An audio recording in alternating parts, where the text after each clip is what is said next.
Bonjour à toutes et tous, bienvenue dans les coulisses du Grand Lyon. Mon invité du jour, Stéphanie Vincent, bonjour. Bonjour. Alors vous êtes sociologue au laboratoire d'aménagement d'économie des transports de l'Université Lyon 2. Vous étiez chargé hier de faire la conclusion de la grande réunion de concertation sur la zone à faible émission.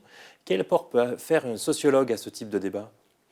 Alors, les apports, en fait, surtout hier soir, c'était peut-être de décentrer un peu le regard par rapport aux questions qui ont été posées par les citoyens aux élus hier soir, qui étaient très centrées, en fait, sur des cas personnels et sur la question de comment est-ce que on va m'aider à remplacer mon véhicule, pour prendre un petit peu de hauteur et remettre ça en perspective avec voilà, des travaux, des études qu'on mène nous au laboratoire ou que d'autres personnes peuvent mener sur ces questions d'évolution des pratiques de mobilité. Alors, on rappelle les enjeux. Au 1er juillet, les voitures critères 5, donc les plus polluantes, seront exclues du centre-ville de l'agglomération. La métropole a annoncé sa volonté d'interdire les critères 2 jusqu'au critère 2 d'ici 2026, c'est-à-dire notamment toutes les voitures diesel. Vous êtes une spécialiste des changements de comportement dans la mobilité. Sur quelle expérience on peut s'appuyer pour mener ce type de politique? Alors, aujourd'hui, en fait, c'est un peu original, hein, cette démarche. Alors, il faut peut-être rappeler que cette démarche, ce n'est pas une démarche qui est portée par la métropole de Lyon, c'est une démarche qui est nationale. Donc, il y a des obligations réglementaires auxquelles la métropole est obligée, voilà, sur lesquelles elle est obligée de s'aligner. Elle souhaite cependant aller plus vite sur le bannissement des diesels. Oui, tout à fait. C'est la seule étape, en fait, sur laquelle la métropole, et les élus l'ont bien rappelé hier soir, ils souhaitent aller plus loin que ce qui est prévu dans la loi nationale sur les véhicules critères 2. Et c'est sur cet élément-là, je dirais, qu'il y a eu beaucoup de débats aussi hier soir entre les citoyens et les élus. Mais il y a peu d'expériences qui ont été menées ailleurs en Europe d'une telle politique, d'un tel bannissement des voitures les plus polluantes. Oui, aujourd'hui, en fait, on n'a pas de recul, on n'a pas la maturité scientifique, l'évaluation scientifique, en fait, sur ces éléments-là. Donc, nous, on regarde et on apprend aussi en marchant, j'ai envie de dire, au fur et à mesure de ces expériences-là. Mais sur l'accompagnement du changement des mobilités, quelles sont les études sur lesquelles on peut s'appuyer? Alors, il y a quand même un certain nombre d'études qui ont été menées depuis, je dirais, une quinzaine d'années sur le changement de comportement de mobilité, parce que c'est quand même quelque chose qui est d'actualité, je dirais, depuis le début des années 2000-2005. Alors, peut-être quelques éléments qu'on peut dire là-dessus. C'est que déjà, il y a des travaux, les travaux d'Anaïs Rochdy, dont je parlais aussi hier soir, qui ont montré que l'accompagnement au changement, il mobilise 3 ingrédients qui sont essentiels. Le premier, c'est la contrainte. Le deuxième, c'est l'incitation. Donc ça, c'est la bonne vieille théorie du bâton et de la carotte. Jusque-là, tout le monde... Il faut les deux. Il faut les deux. En fait, toutes les études montrent que si on n'est que dans l'incitation, ça ne sert à rien. Et si on n'est que dans la contrainte, dès que la contrainte va se relever, en fait, les gens vont recommencer à faire ce qu'ils faisaient avant parce qu'ils auront juste l'impression qu'on essaye de les embêter avec des règles qu'ils ne comprennent pas. Donc voilà, il faut les deux, incitation et coercition. Et le troisième élément qui est aussi fondamental, c'est l'accompagnement, c'est la pédagogie, c'est aussi faire comprendre aux gens pourquoi est-ce qu'on leur demande de transformer leurs habitudes de mobilité. Et cet élément-là, il est vraiment essentiel pour que ces transformations, ces changements de mobilité, ils puissent s'ancrer dans le temps, que de nouvelles habitudes se mettent en place. Et malheureusement, ou peut-être heureusement, je ne sais pas, ce changement, cette pédagogie, ça prend du temps.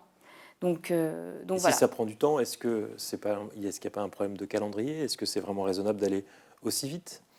C'est des questions qui ont été beaucoup débattues hier soir entre certaines personnes qui disaient on est dans l'urgence d'améliorer la qualité de vie dans la métropole de Lyon, notamment par rapport à la qualité de l'air. D'autres qui disaient ça va beaucoup trop vite, les gens ne sont pas prêts, etc. Alors moi, je ne sais pas bien poser la limite entre les deux. La seule chose qu'on peut rappeler, c'est que ce calendrier, c'est un calendrier qui est imposé au niveau national. Donc bon, voilà, déjà, on n'a pas trop de marge de manœuvre par rapport à ça. Et l'autre élément qu'on peut effectivement donner, c'est que le changement et la pédagogie, ça prend du temps. Donc ça nécessite de l'accompagnement, etc. Donc les choses ne vont pas non plus se faire du jour au lendemain. Comme disait M. Collas hier soir, on ne peut malheureusement pas appuyer sur un bouton pour que tout se transforme du jour au lendemain. Mais on peut peut-être rappeler quand même que le changement, il n'arrive pas d'un coup comme ça avec la ZFE. C'est, comme je le disais, ça fait déjà 10-15 ans qu'il y a des politiques qui sont menées pour faire évoluer les pratiques de mobilité, limiter l'usage de la voiture dans les centres urbains. On a investi massivement ces dernières années à Lyon, mais aussi dans d'autres agglomérations, sur les mobilités alternatives à la voiture, sur la limitation de la place de la voiture en ville, la réduction des voies de circulation, des contraintes sur le stationnement, etc. Donc les changements, ils sont déjà un peu amorcés et la ZFE, elle arrive peut-être comme un outil supplémentaire qui va accélérer les choses, mais ce n'est pas voilà, le début d'une révolution d'une certaine manière. La concertation est aussi un outil de pédagogie. Est-ce que celle à laquelle vous avez assisté hier était vraiment utile ? On rappelle la donne, il y avait 4300 personnes qui avaient participé en ligne et parmi lesquelles 30 ont été tirées au sort pour pouvoir poser directement leurs questions. Elles n'ont pas forcément eu le sentiment, ces 30 personnes hier, d'être vraiment écoutées. Alors, la concertation, elle a pris le temps, la concertation, elle a duré longtemps. Elle a duré, voilà, ça fait 6 mois maintenant qu'elle est lancée, cette concertation. D'ailleurs, elle n'est pas finie, elle se termine à la fin de la semaine, donc il y a encore la possibilité de venir intervenir sur ces questions, donner son avis. On a le sentiment qu'elle a été longue, mais qu'elle n'a pas concerné vraiment les habitants de l'agglomération, qu'en tout cas, tout ce qu'on a dit sur ce calendrier de mise en place de la ZFE n'est pas connu des habitants de l'agglomération. Donc est-ce qu'elle n'a pas échoué de ce point de vue-là ? C'est compliqué, hein, vous savez, la concertation, parce qu'on a beau informer les gens, mettre beaucoup d'énergie pour pouvoir le faire, etc. Je pense que tant qu'en fait, tout un chacun, vous, moi, on n'est pas concernés en bas de chez nous par ce qui se passe, on a parfois du mal aussi à s'intéresser à ce qui est en train de se passer. Donc il y a aussi tous ces éléments-là, et ça aussi, ça prend du temps, en fait, d'informer, d'avoir des relais d'information peut-être locaux, etc. Donc ça, c'est des choses qui sont aussi travaillées par la métropole. Il faut commencer la mise en œuvre, que les gens ressentent les sanctions pour qu'ils s'y intéressent et qu'on puisse faire de la vraie concertation Peut-être pas, parce que là, du coup, on n'est plus dans le cadre de la concertation. La concertation, elle doit quand même arriver avant. Mais en tout cas, il y a d'autres agglomérations en France qui ont fait le choix de faire des concertations beaucoup plus courtes, qui ont déjà mis en place leurs ZFE. Donc voilà, là, on a entre guillemets la chance d'avoir une concertation qui est relativement longue. Donc voilà, c'est aussi une opportunité pour les citoyens de se saisir de cet outil-là. L'autre chose que je voulais dire par rapport à hier soir, c'est que c'était tout à fait intéressant d'assister à cette réunion parce que tous les citoyens qui étaient là ont vraiment pris le temps en fait, de dire ce qu'ils avaient à dire, d'interpeller les élus, sans condescendance, sans être forcément dans du conflit, mais en tout cas, ils ont vraiment dit ce qu'ils avaient à dire.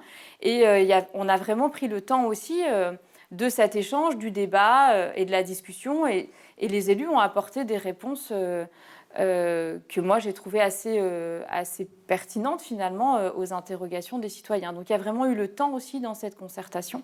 Vous êtes une spécialiste des cultures de mobilité, des différentes cultures de mobilité.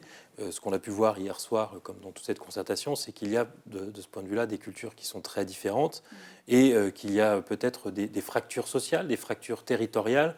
Me disaient certaines personnes hier, moi dans mon quartier il y a peu de transports en commun, comment je fais sans voiture pour aller chercher mes enfants à la gare le soir.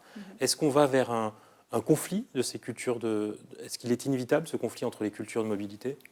Alors le conflit entre les cultures de mobilité, il est déjà préexistant. On en a vu des effets ces dernières années. La crise des Gilets jaunes, par exemple, on peut tout à fait l'analyser comme une crise des cultures de mobilité.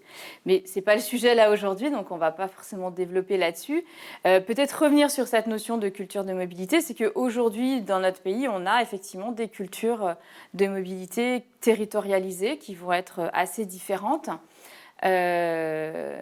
Et dans lesquelles, en fait, la place de la voiture, elle est centrale. Et cette place de la voiture, elle amène aussi un certain nombre de crispations parce que y a des groupes, il y a des personnes pour lesquels la voiture n'a plus du tout la même signification. Donc, pour certaines personnes, la voiture, ça reste un objet de convoitise parce qu'ils n'y ont pas accès. Ils ou elles n'y ont pas accès, alors soit parce qu'ils sont trop jeunes, soit qu'ils ne peuvent plus conduire, soit parce qu'ils ne peuvent pas conduire, ou alors ils n'y ont pas accès d'un point de vue économique. Vous aviez mené une étude sur les jeunes et le permis de conduire. Oui, tout à fait.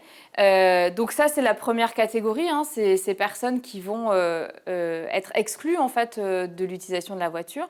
Il y a des personnes pour lesquelles c'est une nécessité, et puis il y a des personnes pour lesquelles la voiture, c'est déjà une contrainte en fait.